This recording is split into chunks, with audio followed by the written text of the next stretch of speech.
Dans cette vidéo, je vais te parler de comment tu peux travailler et utiliser au mieux ton intuition. Donc l'intuition, c'est un mot dont on parle souvent, mais qui est très compliqué à définir, je trouve. Pour moi, l'intuition, c'est tout ce qui est un peu visuel, tout ce qui fait que tu pressens un élément de la solution ou une manière de faire un truc, ou une manière de traiter un objet mathématique. C'est c'est pour moi un peu ce qui est lié à quand on entend des mots comme normalement ça devrait marcher comme ça, c'est que j'ai l'intuition que ça marche comme ça. Quand on l'entend genre moralement, c'est ça qui va se passer, ça veut dire mon intuition me dit que ça marche comme ça. Ok. Et donc l'intuition, c'est à la fois un outil dangereux parce qu'il peut nous berner. Je pense que ça t'est déjà arrivé d'avoir l'impression d'avoir fait un exercice et quand le prof lui corrige l'exercice, bah, surprise, tu te rends compte que ta preuve ne marche pas du tout. Et c'est ça, le truc qui est cool avec l'intuition, c'est que il y a deux parties dans l'intuition.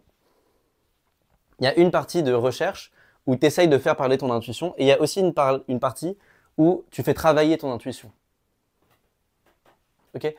Et l'intuition, c'est pour moi la partie jolie des mathématiques. Les mathématiques, c'est juste intuition plus rédaction. Et l'intuition, c'est ce qui fait la différence enfin, c'est ce qui fait la différence au concours.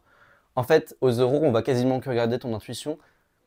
Moi, on m'a très peu demandé, quand j'étais aux euros, de rédiger des trucs. En général, je disais, j'ai l'impression que ça marche comme ça parce que ça et ça. Et en effet, en général, j'avais trouvé l'intuition derrière le résultat et ils me demandaient jamais, ah, mais est-ce que tu peux le rédiger pour voir si ça marche? Ils disaient, oui, ok, c'est comme ça que ça marche. Exercice suivant. Enfin, en fait, les gens cherchent des gens qui ont une bonne intuition en mathématiques. Je dirais que l'intuition, ça va faire à terme 95% de pourquoi tu es fort en mathématiques. Et la rédaction, ça sera juste 5% de pourquoi tu es fort en mathématiques. Cependant, quand tu fais des écrits, quand tu rédiges un devoir sur table, en effet, la rédaction, elle est surévaluée dans le sens où, à l'écrit, c'est beaucoup plus important de savoir bien rédiger. Par contre, savoir bien rédiger, j'en parlerai à la fin, ça s'apprend très vite, ça s'apprend naturellement. Donc, c'est vraiment l'intuition. Le gros du travail que tu dois faire, c'est comment travailler ton intuition. Moi, je colle et souvent, je vois des gens qui ont une bonne intuition, mais qui savent pas comment exprimer ce qu'ils veulent dire. Genre, ils voient pourquoi l'exercice marche, mais ils n'arrivent pas à me l'écrire avec des mots ou avec des formules mathématiques. Et en général, 2 ou 3 mois plus tard, ils ont encore cette très bonne intuition, mais ils ont commencé à apprendre à rédiger juste en regardant leur prof rédiger. Et comme ils rédigent très bien, ils apprennent la manière dont ils rédigent, juste ils l'intègrent juste en regardant le cours. Et donc, ils savent très bien rédiger, ils ont une très bonne intuition. Je m'inquiète jamais pour mes élèves qui ont une bonne intuition. Ok, donc le but, c'est de travailler ton intuition. Donc l'intuition, j'ai dit, il y a deux côtés. Il y a un côté recherche. C'est-à-dire que quand tu as un exercice et que tu as l'intuition que genre il se passe un truc un peu flou, faut pas s'arrêter là. Faut aller plus précisément dans les détails en mode pourquoi est-ce que j'ai l'impression qu'il y a un côté de flou avec cet exercice. Parfois même on a l'impression que l'exercice ne marche pas. Ça c'est une très bonne intuition. Il faut aller l'explorer. Il faut se dire pourquoi j'ai l'impression que l'exercice ne marche pas. Est-ce que je peux trouver des contre-exemples? Est-ce que c'est parce qu'il y a cette hypothèse? Est-ce que c'est parce que je pense à cet autre exercice qui a l'air un peu contradictoire? Quand tu as une intuition sur un exercice, c'est le moment d'aller fouiller et, si possible, d'aller rédiger mathématiquement notre intuition. Donc, il y a ce côté où ton intuition, faut essayer de la mettre sur écrit et ensuite voir si oui ou non ton intuition est juste ou pas. C'est possible que tu as un exercice, il te paraît bizarre, mais en fait, c'est parce que ton intuition, elle est erronée. Tu as une mauvaise intuition sur l'objet et du coup, ça, faut essayer de l'écrire. Faut essayer d'écrire. Mon intuition me dit qu'un groupe, ça marche comme ça, mais en fait, cet exercice est différent. Enfin, t'es pas obligé d'écrire des phrases, mais juste essaye de transcrire ton intuition. Ça, c'est la première partie à comment utiliser son intuition. Enfin, c'est la première partie à ça. C'est faut tout le temps être à la recherche de pourquoi on pense ça, pourquoi on a une telle sensation vis-à-vis de l'exercice. Faut tout le temps être en train de fouiller, en train de mettre au clair des choses, sinon on n'avance pas dans l'exercice. Ok, la deuxième partie de l'intuition, c'est ça qui est trop cool, c'est que aussi, faut la modifier. Là, je m'appuie sur un auteur qui parle beaucoup d'intuition, qui s'appelle David Bessy, qui a écrit Mathematica. Donc cherche Mathematica, David Bessy, mais c'est assez long, donc si tu es en prépa, tu n'auras peut-être pas le temps de lire. Voilà, donc lui, il dit que aucun résultat n'est contre-intuitif. Tu sais, des fois on entend ça en mathématiques. Waouh, cet exercice, il est super contre-intuitif en fait. Et en fait, David Bessy, il nous dit qu'aucun résultat n'est contre-intuitif. Qu'est-ce qu'il entend par là? Il entend que, mettons que tu trouves un résultat qui est contre-intuitif. Et bien là, c'est à toi d'adapter ton intuition pour que le résultat te devienne intuitif. C'est-à-dire qu'à terme, il doit y avoir rien qui est contre-intuitif. Le but des mathématiques, c'est à la fois d'aller chercher ce que ton intuition te dit, mais de regarder quand ton intuition est fausse sur un certain objet, et dans ce cas-là, de la modifier pour que l'intuition soit vraie. Moi, c'est genre, après que j'ai résolu un exercice, je prends toujours 15 à 45 secondes pour refaire le parcours de l'exercice, pour armer mon intuition à retrouver l'exercice de manière fluide, pour que chaque étape du raisonnement paraisse intuitif. Faut pas qu'il y ait d'astuces miraculeuses ou de coups de magie. Des fois, on entend ça, waouh, cette résolution, c'est de la magie noire. Si c'est de la magie noire, c'est très bien, il faut que tu regardes la résolution et que tu prennes un peu de temps pour que chaque étape de la résolution te paraisse intuitive. Comme ça, tu es en train d'armer ton intuition.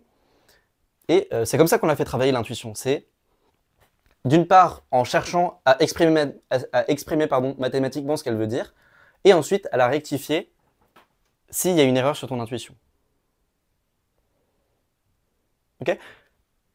Un autre truc, c'est pour travailler ton intuition, il faut essayer de faire ce processus le plus possible. Et donc pour ça, il faut faire des exercices. En général, les gens ne font pas assez d'exercices parce qu'ils ont peur de ne pas les résoudre. Et ils ont l'impression que bon, ils maîtrisent le cours, donc c'est bon, il n'y a pas besoin de faire des exercices. Sauf que maîtriser le cours, c'est un peu orthogonal à ton intuition. C'est-à-dire que c'est deux informations qui vont dans des sens complètement différents. Tu as tes connaissances et tu as ton intuition. Si tu as à peu près une idée des théorèmes, mais que tu n'as pas armé ton intuition pour que les théorèmes te soient intuitifs, tu vas vraiment galérer dans les exercices. Parce que peut-être que tu aurais une connaissance des théorèmes, mais tu ne sauras pas comment les utiliser, tu n'auras pas ce pressentiment qui te dit « Ah bah là, il faut utiliser le principe des tiroirs ». Tu n'auras pas ça parce que tu connaîtras juste les énoncés. Okay, et fais des exos. Essaye aussi de faire des exos de tête. L'intuition, comme j'ai dit, c'est orthogonal à la rédaction, c'est très différent. Même s'il faut arriver à extriper ce que nous dit notre intuition, c'est important de faire des exercices de tête parce que ça va te forcer à manipuler les objets, à essayer de voir pourquoi les choses sont vraies purement avec ton intuition. Tu n'auras pas des mots pour t'aider. Donc, essaye de faire des exos de tête. Moi, quand j'étais en sup, 80% des exercices, je faisais plein d'exercices, j'essayais de faire tous les TD de mon prof, et 80% des exercices, je les faisais de tête, de fait. Et je pense qu'il y a peut-être 80% des exercices que je faisais de tête qui étaient vrais. Genre, je me trompais sur 20% des cas. À chaque fois, j'avais l'impression d'avoir résolu l'exercice, mais en fait, en parlant à d'autres gens, je me rendais compte que non. Et ça, c'est pas grave. Comme je l'ai dit dans une autre vidéo, un exercice, c'est pas binaire, c'est pas j'ai raté ou j'ai réussi. Si tu as juste manipulé les objets, c'est déjà bien. Tu as déjà exercé ton intuition, même si tu t'es fait arnaquer par ton intuition, c'est déjà bien. Et plus tu fais ça, plus ton intuition sera juste, et plus tu fais des exercices et tu te rends compte que c'est faux, plus tu réarmes ton intuition, plus ton intuition va être juste. Okay, donc, il faut faire des exercices de tête pour commencer à devenir ami avec ton intuition. Au début, elle va dire un peu n'importe quoi. Et plus tu la travailles, plus ça va être précis. Okay, comme rien n'est contre-intuitif, au bout d'un moment, ton intuition, elle va commencer à manger toutes les preuves que tu vois en cours, toutes les preuves d'exercice, et tout va devenir intuitif. C'est ça le but. Okay, donc, fais des exercices de tête, amuse-toi à jouer avec les objets. Et un autre truc, c'est que ce sont tes mathématiques. C'est-à-dire que parfois, j'ai un élève en première, et parfois, il se sent un peu oppressé par le déluge d'équations ou le déluge de questions. Parce qu'il y a beaucoup de questions, ça va vite. Il y a des questions dont parfois l'énoncé fait un paragraphe, et il est un peu oppressé. Et le truc, c'est que faut pas oublier que les mathématiques, c'est toi qui joues dans un bac à sable.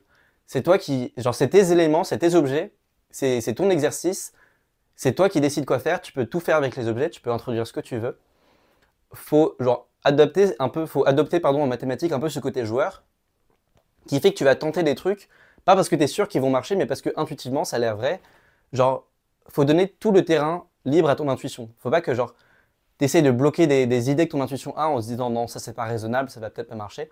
Faut laisser le champ libre à ton intuition, commencer à jouer avec les objets. C'est très flou tout ce que je dis, mais il y a un déclic dans la vie de tout le monde où on commence à plus voir les mathématiques comme un déluge d'équations qui n'ont pas de sens, mais quand on commence à jouer avec les mathématiques, et juste il y a un déclic qui fait que au bout d'un moment, tout devient pas trivial, mais tout devient le nôtre. Tous les énoncés, ça devient nos énoncés. Toutes les preuves, ça devient nos preuves parce qu'on a compris intuitivement chaque étape de la démonstration. Chaque théorème, ça devient nos théorèmes parce que intuitivement, le théorème est intuitif. Et il y a un côté où il faut que tu t'appropries les mathématiques pour que ton intuition puisse jouer au maximum. Tu vois, si tu manipules des objets en n'ayant pas l'impression que c'est des objets, en n'ayant pas vraiment l'impression que c'est bien défini un groupe, en ayant un peu oublié les axiomes de la définition, genre si tu manipules des trucs que tu maîtrises que à moitié, ton intuition elle va un peu être à tâtons parce qu'elle sera un peu en terrain inconnu et tu vas pas bien progresser. Donc il faut que tu t'appropries les mathématiques, quitte à faire des exercices plus simples, quitte à faire des exercices vraiment euh, au niveau le plus bas possible, genre les exercices les plus simples que tu peux trouver, t'essayes de les résoudre de manière intuitive et ensuite tu progresses. Voilà. Bon, c'était pas très clair la fin, j'essaierai de peut-être mieux formaliser ce que je voulais dire dans une autre vidéo. Mais le point, c'est vraiment faire des exercices, essaye de les faire de tête et amuse-toi à les faire. Amuse-toi à les refaire aussi. Enfin, moi, je faisais ça beaucoup en sup, comme je l'ai dit, plein d'exercices que je résolvais, j'arnaquais. Et du coup, bah, c'était cool, 2 semaines après, de revoir l'exercice, de me rendre compte pourquoi je devais être arnaqué et de voir que mon intuition avait évolué depuis cet exercice-là. C'était très satisfaisant à faire et genre, c'est cool de faire des petits points avec son intuition, voir comment on a évolué de temps en temps. Voilà, donc n'hésite pas à refaire des exercices, c'est assez cool.